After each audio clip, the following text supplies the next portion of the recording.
I'm ChosenArchitect, and this is All The Mons. Jumping right in today, we should definitely get Corviknight evolved. It is time for you to evolve into Corviknight. Yes, yes, yes. We are about to get ourselves the big bird. The biggest of the birds. Look how big that is. Oh my goodness. Such a dramatic change. That had to have hurt during evolution. This is going to be so nice. And we can ride it just like our other Mons. Oh, and fly. And this has a crazy flying animation. Absolutely ridiculous. And the wings like flutter while we're gliding. It's so cool. Okay, with those shenanigans out of the way, and we have big boy Corviknight over here. Or I should say big girl Corviknight. More like good girl Corviknight. There we go. Back into the ball. I think I could use some evolution. Over the last few episodes, we have definitely dived a lot into the techie side of things. Yet again, here we are with the tech side of things, leveling things up, and now we can produce Pokeballs, and we can automate Pokeballs. But this is going to lead to us needing to advance even further to make more and more advanced Pokeballs. And as far as our progression goes, we've only made it as far as all the modium, but getting into the higher tiers is going to be a challenge. And I'm not going to be able to do it with just simple basic gear that we have on. So today I want to become a Pokemon wizard, and to become a Pokemon wizard, we are going to have to grind out the Ars Nouveau mod. Ah, yes, one of my favorites, but not just grind out Ars Nouveau basic. No, All The Mods actually adds a custom mod in the All The Mods packs called All of the Arcanist Gear, which gives us a level up to all of the base gear from Ars, including the spellbook. But here's the thing. I don't actually want to stick with that style, so we're going to be making two sets of gear today. And that's because, unfortunately, the All The Mods gear isn't fully customizable, and you end up stuck with just this tier and color of gear. And then you can, of course, upgrade this to Vibranium and Unobtainium, which we'll eventually do. But my goal is to keep a cosmetic set also of the Technomancer Gear.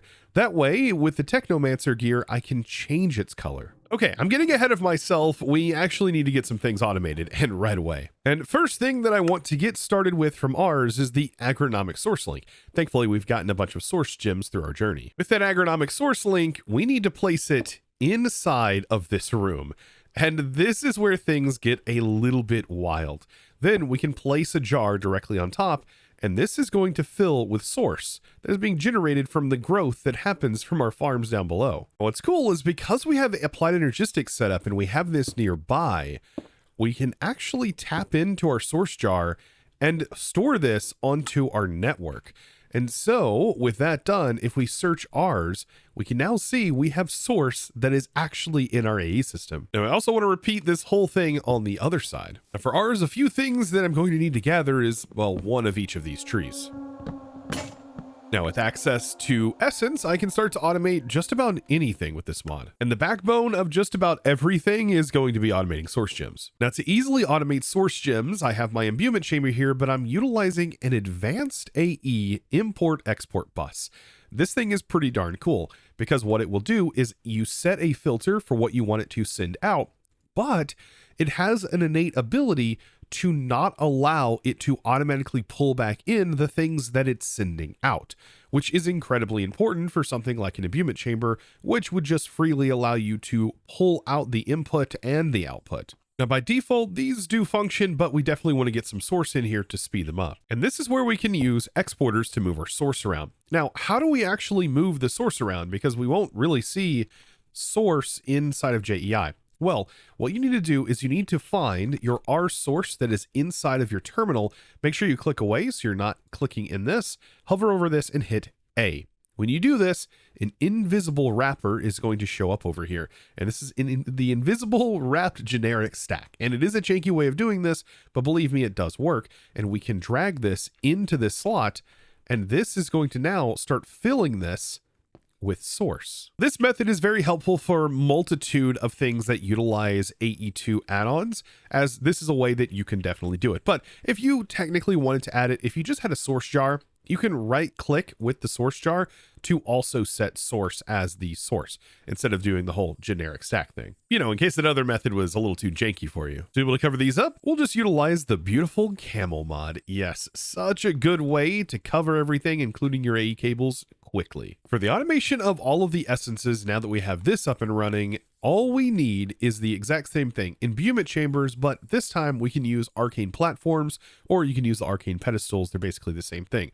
Platforms, though, lay flat, and so we can change the direction, and I have these facing on the walls here. For some of these, we are going to need Wilden drops, and if you haven't gotten lucky and found Wilden dens throughout the world, I mean, you can just go ahead and use a summon Wilden ritual, and this will spawn in these mobs. And I did just go ahead and upgrade my diamond sword to the All The Mons tier, so that makes it a little bit easier to take these guys out. And I also have looting 3, which should give us a nice little bonus. Out of all the essences, the hardest one for us to get is going to be the Animania essence, because we need a Wither Skeleton skull. But I mean, we should get a guaranteed drop of a Wither Skull fragment for every Wither Skeleton we kill. Just a boop. And there we go. We have ourselves a Wither Skeleton skull. Processing of all of the individual materials, that should be handled quite easily, because now we are producing source gems. So we can use an interface to keep source gems in stock, and then we can use a modular router to distribute all of the source gems around. So if we have a distribution module, this should be quite simple, and by default, it's already going to send out. But we do need to pull the gems into the system. So we're going to say, hey, pull from the right. And by doing this, the source gem now enters into the side. But for this distribution, all we need to do is go down here and we select the sides. And I love that now this works while flying, which is so helpful. And so this can set up to 8 individual things. And that's exactly what we want to do. And we get to choose how we want this to work too. We can say on here, make sure it's set to round robin, which is going to hit this one, then it's going to hit the one next in the order and keep looping through that over and over again. And so as soon as I put this in, it's going to start sending our gems, round robining in such. Then we want to do the exact opposite. We want to take the ingredients out and we want to send them. So this is going to be swapping to transfer into router. And this turns another router into a puller router. But on this one, we definitely want to set our filter, and we want to make sure that this is set to whitelist and make sure we can only pull these particular essences. Otherwise, it's just going to pull the source gems back out. Yeah, it's that problem I was talking about earlier. Then once this goes in, we then just need a sender module to send it back into our interface, and that is basically it. So as soon as we put that there, as soon as any of these finish up, they're going to go in here, but these do go a lot faster if they have source jars. With the sending of the source, that brings me into our next issue. We need something to be able to take source from a source jar and distribute it. To be able to craft this thing, well, this gets us into the next thing, which is going to be the enchanting apparatus from Ars.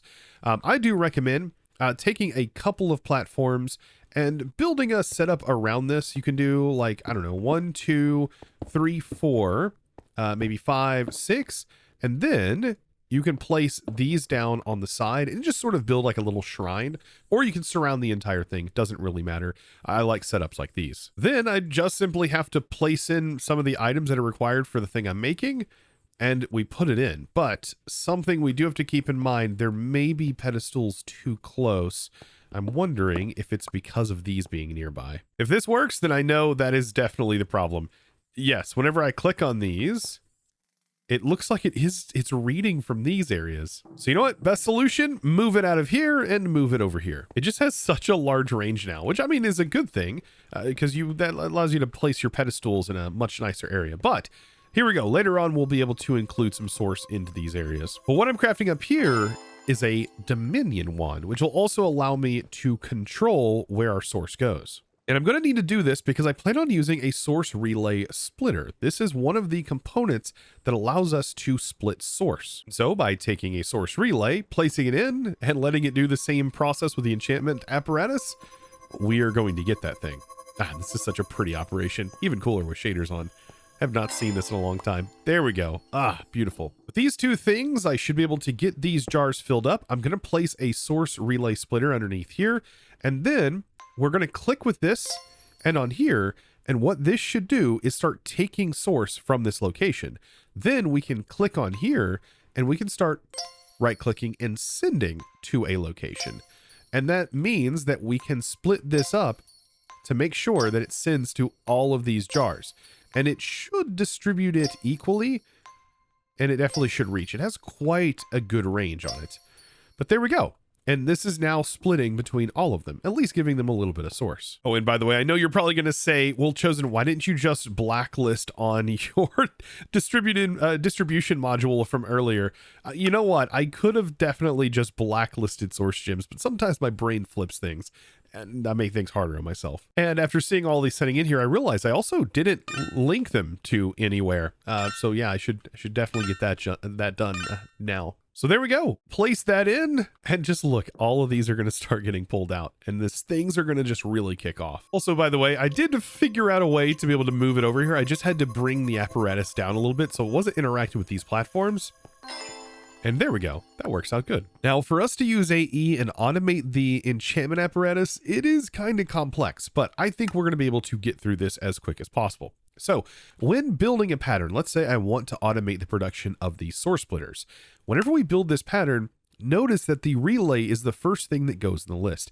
And that's because when AE patterns send into an inventory, they will put the items into the barrel from left to right, going to the source relay, then quartz, and then it'll put lapis in here. And the way that's reflected inside of an inventory is it'll put it in the furthest left slot, then it'll move to the right slot and continue, and then down to the next level, and so on and so forth. So we can technically send items into a modular router, and it's going to kind of do the same thing. So we can use this to our advantage whenever we build our patterns. For example, for this source relay splitter, whenever we build this pattern, this processing pattern, we want to move the source relay down one. So that way it is something that, the source relay, which is the middle product, we want to move this down so it is the last in the list. Now, something that I want to mention, this automation is specific to automating with just 8 pedestals. So we're going to be covering things that require 8 pedestals to autocraft. Any less than that, this particular automation will not work, but you can always make a modified version of it, and it will if you use less pedestals. The first card we're going to be messing with is the distribution module, much like we did for all of the other ones. This can set up to 8 different points. And so I'm just going to have it fill all of these inventories here until it reaches the end. Now, what's going to be powerful is if this doesn't do anything, we can control, or if it does something, we can control what other modules do in the line. So this button right here, we can have it terminate or don't execute any of our other cards that we plan on using if this has done something. So terminate on match is going to be really great. So if this pulls an item out and sends it, none of these other cards are going to function. But as soon as it can't do anything, well, then it's going to allow these other cards to function. This is going to be kind of important for utilizing a singular modular router. So the pattern provider will send into here. Then it's going to distribute all of those items.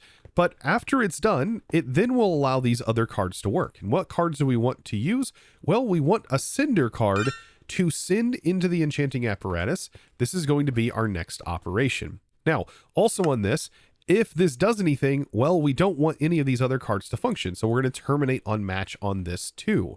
And once this is placed in, that should hopefully allow this whole setup to work. Next, we're going to have the puller card activate. And so these we shouldn't have to worry too much about. These are just going to work as is. And we want to pull the finished product back into the modular router. And then we need a sender module to send back into the pattern provider once the pattern is done. And that is basically it. These cards should only ever trigger if these cards aren't functioning. And if these cards aren't functioning, well, then this is working indefinitely. After building that recipe like I shown, and then placing the pattern inside here, let's go into Ars, Source, and let's try to request a splitter, making sure we also have all of the ingredients for this. So I'll go ahead and I'll build myself a pattern like that. And now let's request. Middle mouse if you want to request one you don't have. And the goal is that it puts all of the items out. No other module is going to work. We can put speed upgrades to make this go faster, by the way. And then the other one goes in. Nothing should be able to be pulled out. And my goal is that the last few cards are going to work correctly.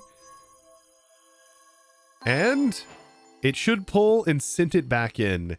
And there we go. So if we want any of these that require 8 of the pedestals to be automated, which most of the recipes are, we've got that covered now. And you know what? I don't think it's a bad idea to potentially have like a pattern provider maybe here that deals with 2x2s and maybe another one that deals with 3x3s that works in the same operation. You just sort of take your distributor module and you only select 4 of the pedestals. For example, if you were to do like one that required only 4 crafts. Now, why exactly would I set up this automation in the first place? Well, making marks of mastery are kind of annoying to do by hand.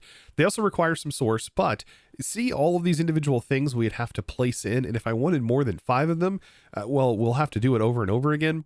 Setting up a pattern for this is what makes this option so much nicer. Now, you know things are getting real whenever you see me craft my novice spellbook from Ars, and then immediately upgrade it to tier 2 because, well, we've already gone to the nether. This is going to allow me to customize things. For example, we can dye our spellbook, and I've dyed mine black. To be able to upgrade this, though, we are going to have to take on the Wilden boss, and we need to take on a wither skeleton, and also get our hands on a totem of undying. But you know what? Before we go taking on mobs, we are going to need to go to the mob farm, and I've customized the mob farm a little bit and made it look a little bit more homey because today we're going to dive a little bit deeper into apotheosis. So yes, reforging table.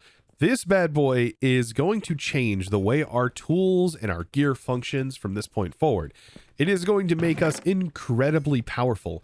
And because we have arcane sands sort of built up over here, upgrading our gear is going to be incredibly easy. Along with those sands, this sort of setup also uses these sigils of rebirth, which is the fuel that provides energy to our table. And so this is also going to use gem dust, which we did produce for quite a while. And so we have quite a lot of it. With our sands and our sigil and our sword going in, oh boy, this is where things get very powerful. What I typically do though with this is if I don't like anything that's here, I just pull out the lowest version, throw it back in, and then keep looking and see if I see anything that I really like. Now, honestly, this one right here is really nice. We have one that's going to give us loot pinata, which explodes loot, which is absolutely ridiculous. And then we also have enemies, when they drop below 14% max health, will just be killed immediately.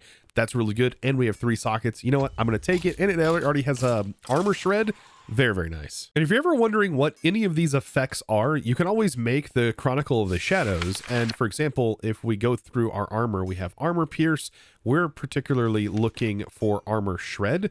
And armor shred should be like on the next page. We're just simply searching it right here, and notice it allows you to ignore a percentage of the target's armor when attacking. Now, some gems we're going to apply to that socket is definitely going to be Gem of the Warlord. And then what I'm thinking is putting 2 perfect gems of the Samurai, which I did level up in here, which should put us at 100% crit chance, which should mean that every time we do crit, we will get a 70% on our crit damage. To be able to socket gems, by the way, we just simply right click, and that is going to put the gem in the socket. And notice we can only put 1 of the 50% crit chance in here. You know what? I think I'm going to go with a Brawler's Gem for this. That way we can also boost our speed. So we'll hit it with the Warlord. And now we have this 50% attack speed, which allows us to swing faster, by the way. So we can get more hits out. And then we have that bonus of our crit damage, which should all scale. And so we should be able to test this against a target dummy. And we'll see that we're getting 13, but 42 damage on the crits, up to 100 sometimes. Yes, if we can land these crits, oh, we'll be doing good. Also at this point, you know what? I'm just going to go ahead and I'm going to level up all of my gear, and I'm probably going to put some basic apothec stuff on it. Now, I've also upgraded my diamond gear to netherite, and I'm just going to throw some apothec stuff on here. We're not going to be staying in this gear for long. After doing just a single roll on all of these, honestly, it's not that bad of gear. So when this is all equipped, we now have significantly more armor than we had before.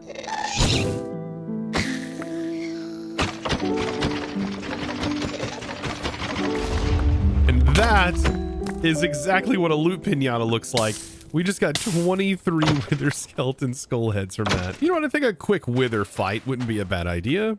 So we can pop in, drop that in. This will take us no time at all. You just got to stand back, right? I mean, what's the worst that can happen? I mean, this wither's not going to one-tap us. Yep, we'll just pop in, make sure we land some crits. Yeah, not a problem at all. Also, in case you were wondering, yes, you could land a loot pinata on a wither. and it would give you several rolls of nether stars. Now it's time for the real fun. So to be able to get just about anything, we're going to have to take on a couple of these Wilden bosses. And this is kind of why I prepped, because this boss can be kind of challenging. So we toss all of those things in, all of the Ars drops from the base mobs, and then the boss is going to spawn. This can be automated, by the way. We're not going to do the automation today, but I just want to see how quickly can we take out the boss. Okay, so it is going through its phase. We have to be very careful, by the way, on some of these phases. This phase, not so much. And I think we might be able to get through it. Yeah, this one can hurt a lot. And I think this is... Oh my goodness, this actually removes effects and everything that you have. Oh my goodness. But it's that final phase. That's the one that can get you if you can't move out of the way fast enough. I do recommend having flight for this. Oh no, yeah, we're good. We're good.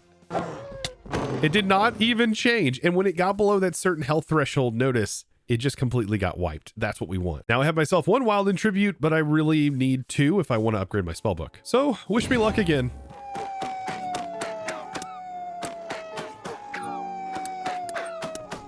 If you're farming those up, there is a quick and dirty way that we could also get Totems of Undying, and it involves making our way to the other. And if we search for a piglin village, we have a pretty darn good chance of getting ourselves Totems of Undying. And here we are. Oh my goodness. And this building right here is exactly what I'm looking for. So all I'm going to do now is just take a few of these guys out, and that is some easy totems right there, and they just spawn non-stop. With that done, we're about to become a Pokemon wizard. Or should I say Cobblemon wizard. I still have to go through the base process that is upgrading all of the base Ars gear all the way up to tier 3 before we can even think about leveling it up to a tier 4. And not to mention a tier 5. You're getting 2 sets up to tier 3. I now have one that is going to be for cosmetics, and I have one that is going to be for function and upgrading to the All The Mons version. Cool thing is, after the new update, we can actually use the Technomancer sets, any of the sets, by the way, to make the All The Modian version. And we can see this whenever we go over here. We have to scroll a little bit, but then we can see them listed down in the bottom there. So yes, we can actually use this, and I actually want to make 2 sets because I really do like the way the Technomancer set looks. Now we just need to make ourselves marks of mastery, and I've got them listed down here just like so, and got the pattern built out, and then we place it inside of our pattern provider. And if we're going to make more than one of these sets, we want to make sure that this is set to lock until primary crafting result is returned. That's going to make sure that it only sends 1 set at a time, allowing our whole process to work here. Then I can go ahead and request a new set of marks of mastery. It's going to throw all of the ingredients in and craft it. Look at that. Now I've just got to make the Technomancer gear, which just requires a little bit of brass and also a netherite ingot. This is leveling up from tier 3 to tier 4. And then also it's going to require marks of mastery. Or there is another type of mastery you can use, which is called the Mark of Technomancy. Very similar, but this one also requires a little bit more create. But this gear is so cool. By the way, speeding up this process is doable with our wand that we made that makes things a whole lot faster. So if I search up Technomancy, I now have the Technomancy hat, and this thing is super cool looking. So if we put this on, I now have a top hat. Now, I still don't know if I want to use this. I think I just want to keep a base set of the Ars gear just for color customizability. But this is the start of our All The Modium gear.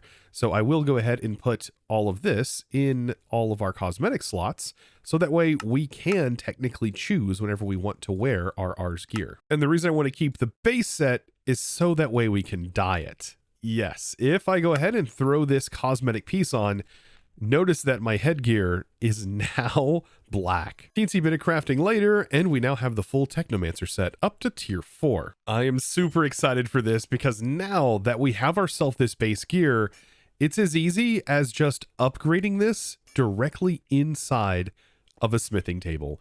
It is literally this easy. So we throw this in and we get our All The Mons gear. And this is our first dip into the All The Mons progression line.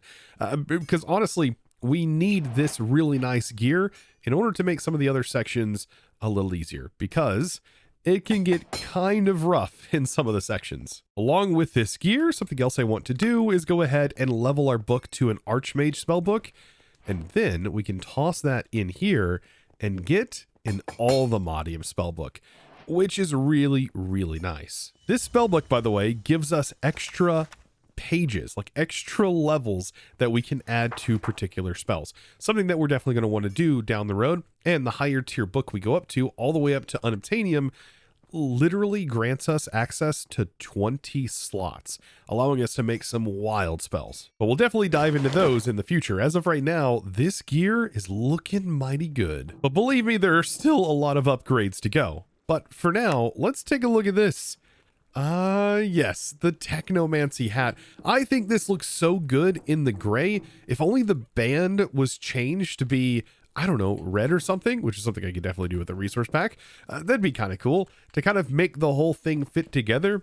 And it being like this, this top hat kind of fits. And so you know what we should do to celebrate? Since we're working towards getting all the Modium stuff and we now got our gear kind of upgraded and we got some better stuff, I think we should take on a trainer. And our next gym leader is Gym Leader Brian. And we are going to be coming up against somebody who's using Metal Coat. So my assumption there is we're going to be fighting some Steel type Pokemon. And if that's the case, Charizard is about to kick some butt. I hope you're ready, Charizard, as it is time. Oh my goodness. Yes, okay. Ooh, I mean, I'm hoping that we knock this out of the park really quick. Ground typing, it's apparently affected by it, but it looks like it hovers, so maybe not. But fire, I'm going to hit it with Fire Blitz.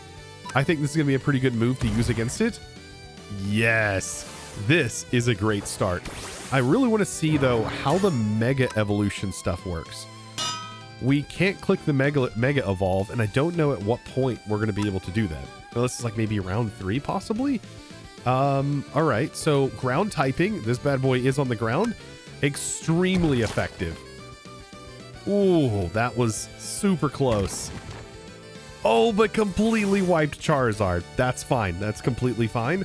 Who do we go now with, though? I mean, a water typing, but it's probably going to switch out on us. I mean, steel typing, Gyarados. We might be good. We might be good here. Hit it with a waterfall. Yeah, I think that worked out perfectly. But man, I was wanting to try that Mega Evolution. Another very interesting hit here. Waterfall against this wild looking setup here. Oh my goodness. No, Gyarados was completely wrecked there. You know what? This is what's really fun about the battling and stuff. Like, we can pick and choose kind of what we want. I mean, I still have Blastoise for a water type moving. Let's go ahead, throw out Blastoise, see what Blastoise can do. I don't think I ever set his moves up. Now that I look at it, Water Gun. Yeah, let's go with Water Gun on a Blastoise. It worked. That's all that matters sometimes. And there we go. Oh my goodness. And then we want to make sure to get rid of this and have a good day. I love we just one tap them now. After that, I'm so excited. I kind of want to do another battle. So we're going to go ahead and take on Commander Saturn. And I have no idea what Mons. I mean, this is about accuracy on move sets. So zoom lens. So I have no idea what this guy's Mons are going to be. But that should be the next in line. Also did move around some moves, so Blastoise should be a lot more helpful. But without further ado, let's battle. Oh boy. This takes a while. There we go. Oh man. Okay, Kadabra. Okay, what? Ooh, I mean, dark type moves are effective against it. And then, but we also have our own resistances here. And oh man. Nothing super effective against us though, so okay, dark type moves. Do I have a dark? I do not. Bug or ghost. This may be one where I just simply go with a physical attack. and just hope for the best. Yeah, that's great. Ow. Okay, perfect. And I ended up getting attacked here. Ooh, okay. So Toxicroc. Interesting. So Psychic type and Ground type and Water type. But Ground type, we can definitely do with an Earthquake here. But we also have Wing Attack with the chance of it missing. I'm going to go with Earthquake. That did pretty good. Let's see. Do we get wrecked? Okay, no, we're good. We're still good. Charizard's holding up. When can we Mega Evolve? That's what I want to know. I still don't know how to use the Mega Evolution stuff. Oh, it did work. Oh, that is so cool looking when you Mega Evolve. Oh, and then we hit him with the stat boosts. Okay, so that's actually kind of sick. Is this going to be an absolute wipe? It is. Yes, Charizard's so good. All right, and then, of course, we have to make sure we clear the stage. Honestly, today was such a win, and I hope you enjoyed today's episode, and hopefully you'll learn something new, especially about Ars Nouveau, how to automate certain things, and about the power of this Ars gear, as is really going to be shown off, though, in the next few episodes. Now, if you did enjoy and you're looking forward to what powers we are going to discover next, be sure to click that subscribe button if you haven't already, and give this video, guys, a huge thumbs up. And without further ado, it's time for me to thank the amazing supporter of today's episode. And that amazing thanks, well, that's going to go out to Pepito. Thank you so much for your amazing support and choosing to support me over on the Discord by becoming a Discord premium member and supporting my content in one of the best ways possible. And I look forward to seeing all of you guys in the next episode. And as always, thanks for watching.